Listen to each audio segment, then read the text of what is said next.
शिकार अगर कोई रहा है तो कल मैं ला इलाहा इल्लल्लाह मुहम्मदुर रसूलुल्लाह पढ़ने वाला रहा और दूसरी कोई कौमें नहीं रही। हर कौम तो वक्त और हालात के हिसाब से अपने आप की अपनी मंदिरों को अपने मनाजिर को तय कर लेता कि चलो आज इसकी पूजा, चलो आज इसकी पूजा। एक राम की मूर्ति 200 फीट 500 800 फीट की बनाने की बात कर रहा है, एक परशुराम की। दोनों में फर्क क्या है आप मुझे बताओ। वो भी बात वही कर रहा है, ये भी बात वही कर रहा है। अरे जब इस देश का कोई धर्म नहीं है तो जनता के पैसे को क्यों बर्बाद किए जा रहे हैं मूर्तियों में। तुम्हारा मेला ठेला होगा, करोड़ों करोड़ों का बजट। आप बताइए हमारे उर्स में क्या बजट है तुम्हारा? क्यों? क्या मुसलमान टैक्स पे ही नहीं है? क्या हम टैक्स नहीं देते हैं? हमारे टैक्स का पैसा सिर्फ तुम इस्तेमाल करोगे, हमारे उर्स में इस्तेमाल नहीं होगा, हमारी दरगाहों का सुंदरीकरण नहीं होगा, हमारी मस्जिद ज्ञान बाबी मस्जिद का सुंदरीकरण नहीं होगा, हमारी ईदगाह का सुंदरीकरण नहीं होगा। यानी आप इस देश को हिंदुत्व की आइडियोलॉजी की तरफ जाते हुए देख रहे हैं। जो बात बीजेपी कर रही है वही बात समाजवादी बीएसपी कर रही। फर्क क्या है मुझे बता दो। अजीब है हमारे लोग, दोनों में फर्क। एक नमरूद एक फिरौन। बोले फिरौन थोड़ा कट्टर था, नमरूद थोड़ा ठीक था। बोले शद्दाद ने तो जन्नत बनवाई थी। बोले थोड़ा तो ठीक ही है जब जन्नत बनवाया था। बोले कारून के पास तो पैसा बहुत है ना। अरे फर्क कहां? क्या कुरान में आपको इस बात की इजाजत दी है? दी है। हमारे उलमा कराम यहां तशरीफ फरमा। तुम्हारा अमीर तुम में से हो, तुम्हारा अपना परचम हो, तुम्हारी अपनी जमात हो। क्या मेरे आका ने मिसाके मदीना आपने पढ़ी होगी ना? मिसाके मदीना आपने पढ़ी होगी ना? जो मैं आज हम गठबंधन, हमसे कुछ लोगों ने पूछा कि आप समाजवादी के खिलाफ बोलते हैं, समाजवादी से गठबंधन भी करना चाहते। हमने कहा यकीनन हम फासिस्ट ताकतों को रोकने के लिए हम कड़वा घूंट पी लेंगे। सांप दो तरीके के होते हैं, एक सांप काटता है आदमी मर जाता है, एक सांप पानी में तैरता है वो काटता है तो नहीं मरते, सिर्फ जख्मी होते हैं। सही ना? तो ये दो तरीके के सांप हैं। तो ज्यादा जहरीले सांप से कटवाने से अच्छा है कि कम जहरीले सांप से हम कटवाएं, और हम तो उस तरीके पर अमल करते हैं। मेरे आका ने मदीने में जाकर के जब मुसाहबा इकराम के साथ गए, बहुत मुट्ठी भर मुसलमान थे। मेरे आका ने यहूदी कबीलों से बात की और कहा कि तुम हम पर हमला नहीं करोगे, हम तुम पर हमला नहीं करेंगे। बाहरी ताकतें अगर हम पर हमलावर होती है तो हम दोनों मिलकर के उन पर हमला करेंगे। यही तो मिसाक़े मदीना। दुनिया का सबसे पहला गठबंधन अगर कुछ हुआ तो वो मेरे आका ने करके आज से 1500 साल पहले बता दिया। लेकिन मेरे आका ने, सुनिए सुनिए अब आपके लिए, लेकिन मेरे आका ने किसी गैर के झंडे को अपने कंधों पर नहीं रखा था। मेरे आका ने किसी गैर मजहब को नहीं अपनाया था। नऊज़ुबिल्लाह, कभी मेरे आका ने दूसरों का जय जयकार नहीं लगाया था। अपने डंडे, अपने झंडों को अपने कंधों पर रखा। जंग के मैदान में साहबा इकराम के एक हाथ कट जाते, दूसरे हाथ में परचम ले लेते, दूसरा कट जाता मुंह में ले लेते। शहीद होने से पहले बगल वाले साहबा इकराम को अपने परचम को दे देते, लेकिन कभी अपने परचम को झुकने नहीं दिया।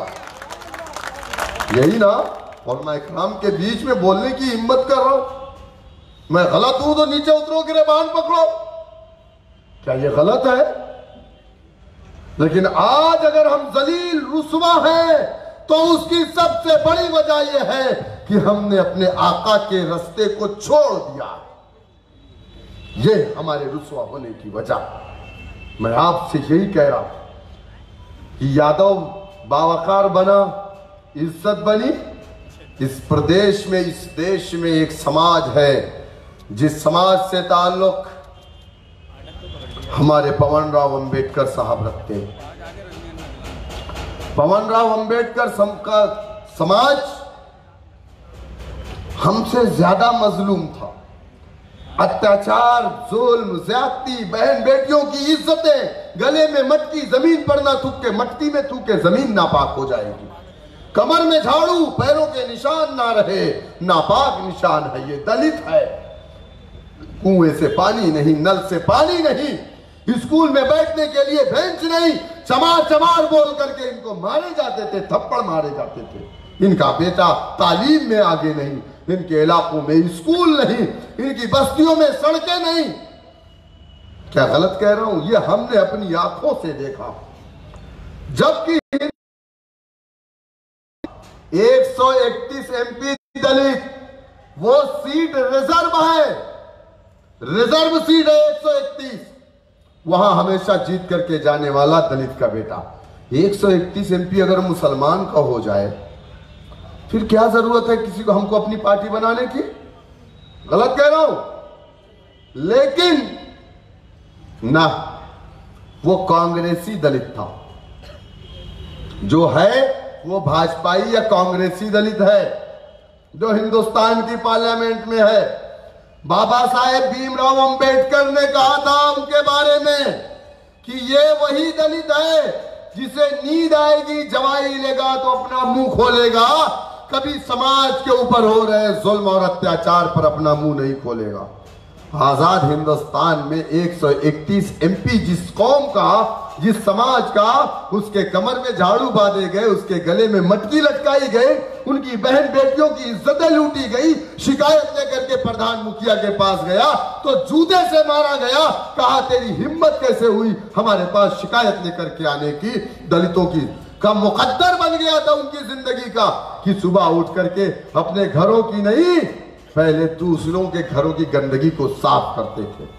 क्या हुआ? मान्यवर काशीराम पंजाब की सरजमीन से निकले, दलित बस्तियों में घूमे, और कितना, कौन सा दलित? सिर्फ जाटा बस्ती 11% उत्तर प्रदेश में है। कितना? 11%। दलित तो 20% है, बाकी का दलित तो बीजेपी के साथ।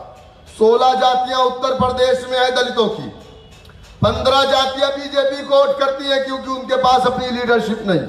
एक जाटो समाज है जो बीएसपी के साथ है, वो 11% है। उसी के बीच काशीराम जी गए और कहा कि ऐ दलितों, अगर तुम चाहते हो कि तुम्हारे साथ नाइंसाफी ना हो, जुल्म और ज्यादती ना हो, तुम्हारी बहन बेटियों के कपड़े ना उतरे, तो उसके लिए तुम्हें अपना परचम बनाना पड़ेगा, अपना नेता बनाना पड़ेगा, अपना सियासी प्लेटफॉर्म बनाना पड़ेगा, और इस प्रदेश की सत्ता की चाबी को अपने हाथ में लेना पड़ेगा। तब जाकर के तुम अपने लिए इंसाफ के दरवाजे को खोल सकते हो। लोग हंस रहे थे, बोले अब चमार सत्ता में आएगा, अब चमार हुकूमत। ये काशीराम पागल हो गया। तब यही इल्जाम जो आज हम पर लग रहा है कि हम बीजेपी की बी टीम है, यही इल्जाम पुराना दलित कांग्रेसी काशीराम पर लगाया था कि काशी आया है कांग्रेस को नुकसान पहुंचा देगा। यही इल्जाम लगा था। लेकिन काशीराम ने समझ लिया था कि सत्ता की चाबी को अपने हाथ में लेना। लोग हंसे, मजाक उड़ाए। गोबर से दाना चुन करके खाने वाली कौम सत्ता में रहेगी, हुकूमत करेगी, लेकिन अल्लाह ने दिखा दिया जो कौम मुत्तहिद होती है, अल्लाह सुब्हानहू व तआला की मदद भी उसी कौम पर आती है। वो 11% मुत्तहिद हुए और अपने कौम की बेटी को 4 मर्तबा उत्तर प्रदेश का मुख्यमंत्री बनाया। क्या बहन जी का पैर जाकर के ब्राह्मण और ठाकुरों ने नहीं छुआ? क्या मुसलमानों ने जाकर के अपनी गर्दनों को खम नहीं किया? क्या 5-5 करोड़ रुपए दे करके लोग टिकट नहीं लेकर के आए ना? किस चीज की ताकत थी? मैंने कहा ना कि जमहूरियत की सबसे बड़ी ताकत सियासत है।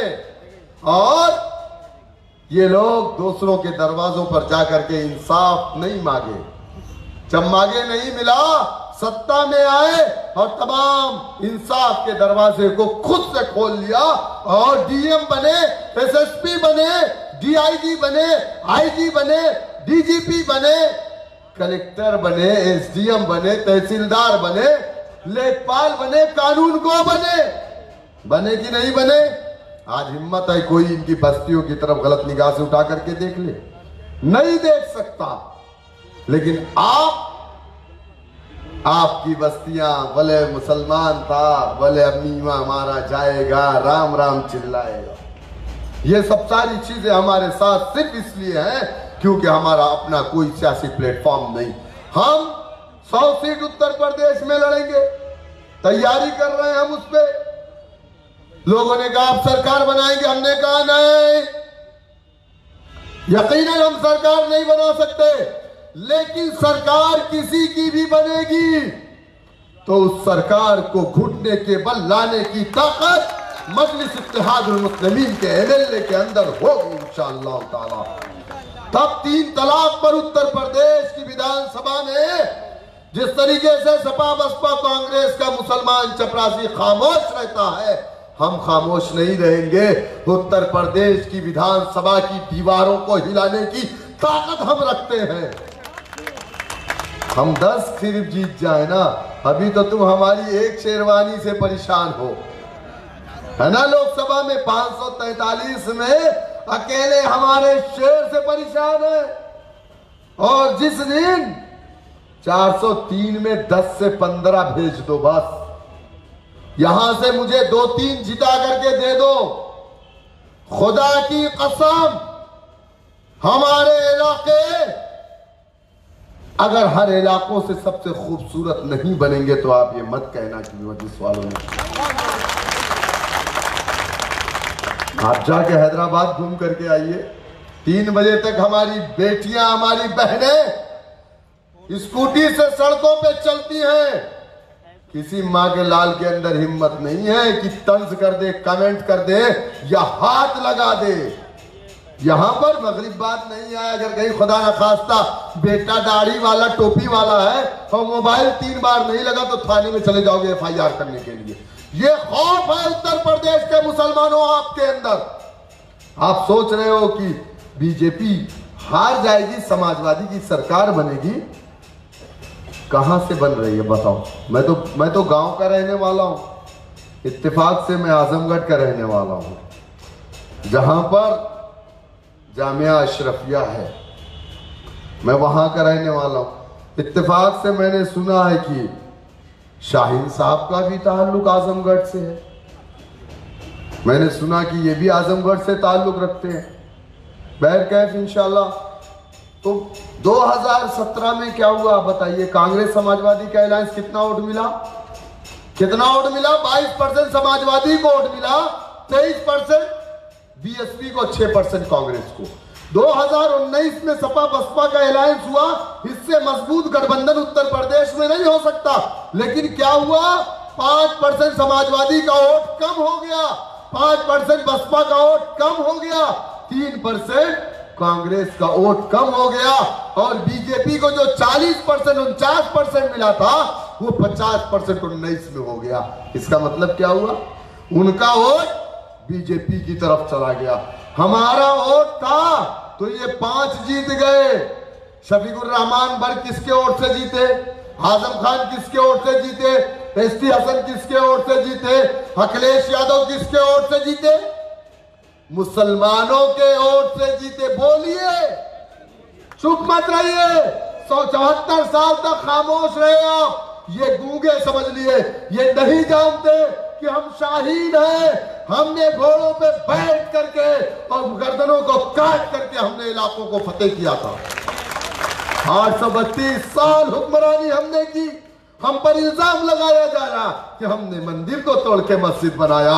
इस्लाम इस बात की इजाजत नहीं देता कि हम किसी मंदिर को तोड़ करके मस्जिद बना दें। मस्जिद बना भी देंगे तो नमाज वहां पे कबूल नहीं होगी, वहां नमाज ही नहीं होगी।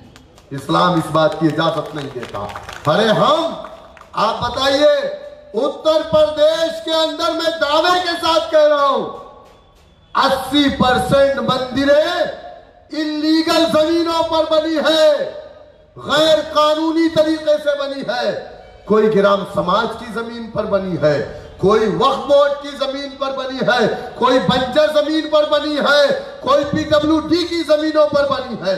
ये क्या है मेरे भाई, ये क्या है? और हमारी लीगल मस्जिदों को कान में आवाज जाती है, तोड़ करके फेंक दिया गया राम सनेही घाट में। बाबरी मस्जिद को तोड़ दिया, कहा मंदिर तोड़ करके बाबर ने मस्जिद बनवाई थी। अरे झूठो, तुम्हारा मुंह काला हो गया वो एक अलग बात है कि हमारी मस्जिद को तुमने ले लिया, लेकिन कम से कम बाबर तो बाइज्जत बरी हो गया। सुप्रीम कोर्ट ने कहा ना कि कोई मंदिर नहीं तोड़ी गई, मस्जिद थी वहां पर 400 साल नमाज पढ़ी गई, कम से कम बाबर बाइज्जत बरी हो गया। ये इल्जाम है 800 साल हमने हुकूमत किया, हमारी हुकूमत में तुमने अपने मनाजिर को बनाया, हमारी हुकूमत में हमारे बादशाहों ने तुम्हें इजाजत दिया, हमारी हुकूमत में तुमको मंदिर बनाने के लिए पैसे दिए गए, हमारी हुकूमत में तुमको मंदिर के लिए जमीनें दी गई।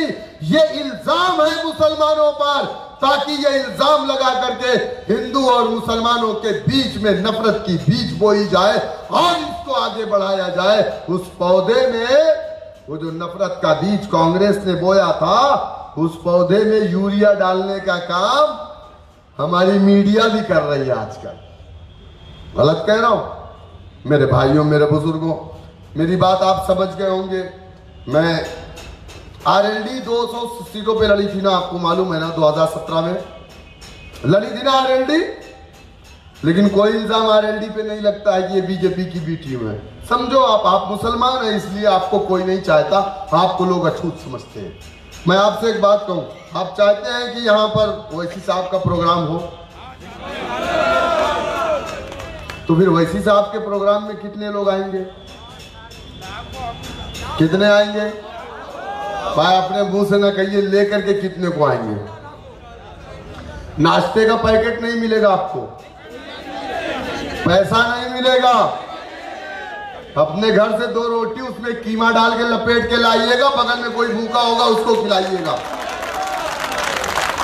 हाँ तो फिर आप तैयार हो जाओ, जनवरी की 6 तारीख को इंशाअल्लाह ताला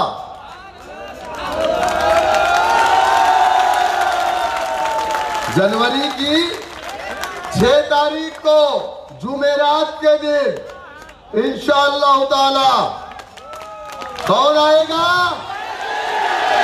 बैरिस्टर असदुद्दीन ओवैसी साहब, बैरिस्टर असदुद्दीन ओवैसी साहब सरजमीने बरेली, सरजमीने आला हजरत पे तशरीफ लाएंगे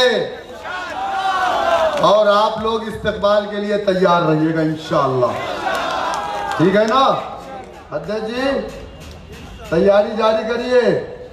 शहर सदर देखिए, उत्तर प्रदेश का रिकॉर्ड तोड़ना है, क्योंकि हमारे कायद का भी मरकज बरेली है, समझ रहे ना?